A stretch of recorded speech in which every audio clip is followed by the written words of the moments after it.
we received comments, complaints, and questions from homeschool parents, from constituents, parents of public school students who are undergoing this so-called training, also from teachers who are very disturbed. The problem is a lot of people don't want to come forward in this state about this and other controversial issues. I want to stress that our efforts were totally independent and separate from Representative McDermott. We never talked to him about it. We never did anything jointly. But yet we came to the same conclusions, we came to the same roadblocks. A government that hides public information is antithetical to democracy, and particularly now when we have our state government and our state administration talking so much about transparency. There's a total lack of transparency here. We made a formal request as a representative of the people to get information which is funded by the taxpayers. It was denied. It still has been denied. I want to tell you that this is not our first request. We requested information from the Attorney General on the details of the secret investigation related to the state school on deaf and blind and the continual, over a 5-year period, sexual assault, rape, and violence against children. That information, too, has been sealed and not available. I don't think this should be a bipartisan issue or a partisan issue.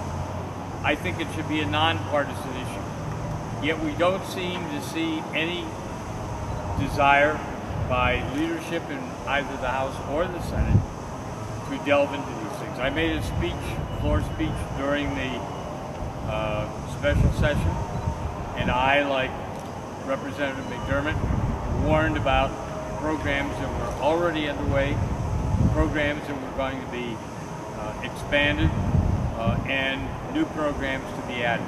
This program, by the way, is a cookie-cutter program that on the mainland is referred to as Proud Choices. I don't think it's Proud on the mainland, and I don't think it's Pono here.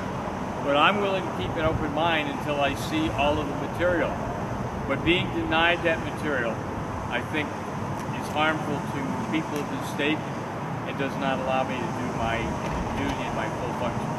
And I'm concerned that more and more information that is paid for by the taxpayers and has an impact on the taxpayers, and particularly the keiki that we say we're always concerned about, is being hidden from the public. So we will, undaunted, look at other avenues and other alternatives to see what we can do to get this information before the public.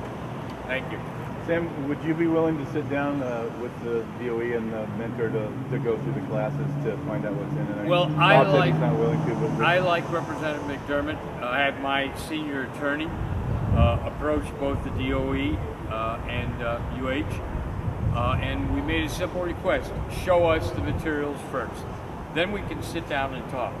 But to treat us like children and to treat us with the disrespect, of people here, I think it's going to have far-reaching consequences. Budget hearings are starting in a few moments. The University of Hawaii is going to be once again investigated by the Senate this Friday. And I can tell you, when the DOE and UH come before Ways and Means seeking more money, I'll have questions for them as well.